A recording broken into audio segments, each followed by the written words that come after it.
আমাদের কলিজার টুকরা সমস্ত নেতৃবৃন্দকে ঠান্ডা মাথায় বিশেষ উদ্দেশ্যে হত্যা করা হয়েছে। সেই উদ্দেশ্যটা আর কিছু নয়, কালামে হাকিমে বর্ণিত উদ্দেশ্য ওমা নাকামু মিনহুম ইল্লা ইউমিনু বিল্লাহিল আজিজিল হামিদ। এছাড়া তাদের আর কোনো অপরাধ ছিল না, তারা আল্লাহর পরিমাণ এনেছিল এবং আল্লাহ তাআলাকে পরম পরাক্রমশালী এবং প্রশংসিত হিসাবে তারা মেনে নিয়েছিল। সমস্ত পরাক্রমের মালিকও তিনি, সঙ্গত কারণে প্রশংসা পাওয়ারও মালিক তিনি। এটাই তাদের অপরাধ। তো আমাদেরও সম্মানিত নেতৃবৃন্দকে ওরকম আগুনের গর্তে না হলেও চোখের সামনে তারা বুঝতে পারছিলেন তিলে তিলে তাদেরকে ফাঁসির মঞ্চের দিকে নিয়ে যাওয়া হচ্ছে।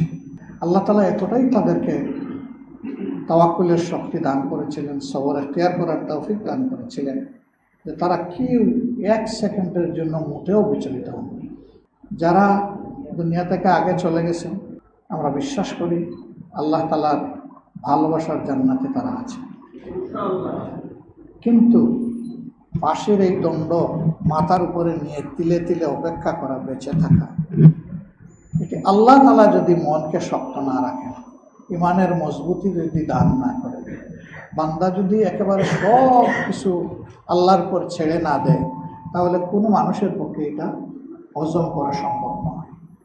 কোনো একজন বিশিষ্ট লোক বলেছিলেন, যারা এগুলো প্রত্যক্ষ করেন বিভিন্ন সময়, যে আমরা অনেক ফাঁসির আসামিকে দেখেছি, প্রথম রায় শোনানোর সময় তারা অস্বাভাবিক আচরণ করেন, অভিশাপ দেন, কেউ গালিগালাজ করেন।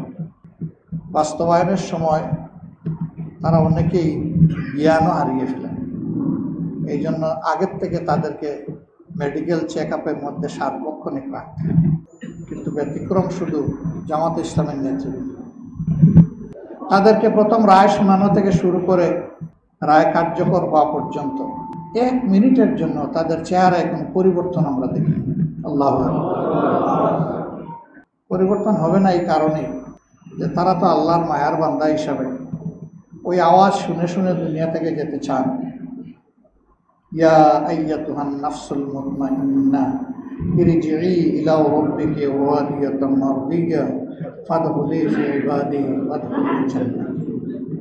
আমরা বিশ্বাস করি আল্লাহর এই বান্দাগণ এগুলা শুনতে শুনতেই বিদায় নিয়েছে, আল্লাহর আহ্বানে সাড়া দিয়েছেন এবং আল্লাহর প্রতিশ্রুত সেই জান্নাতে তারা হয়তো বা ইতিমধ্যে হয়তো না, আমরা ধারণা করি যে তারা জায়গা পেয়ে গেছে। তবে আমরা একটা জিনিস বিশ্বাস করি যে সমস্ত নেতৃবৃন্দ একে একে চলে গেলেন, কাউকে ফাঁসিতে পাঠিয়ে খুন করা হলো, কাউকে জেলের ভিতরে মৃত্যুর দিকে ঠেলে দেওয়া হলো। আল্লাহ যখন তার এই বান্দাকে রেখেছেন, তাহলে নিশ্চয়ই এই বান্দার মাধ্যমে আল্লাহ সত্যকে পৃথিবীর বাসীর সামনে পরিষ্কার করবেন।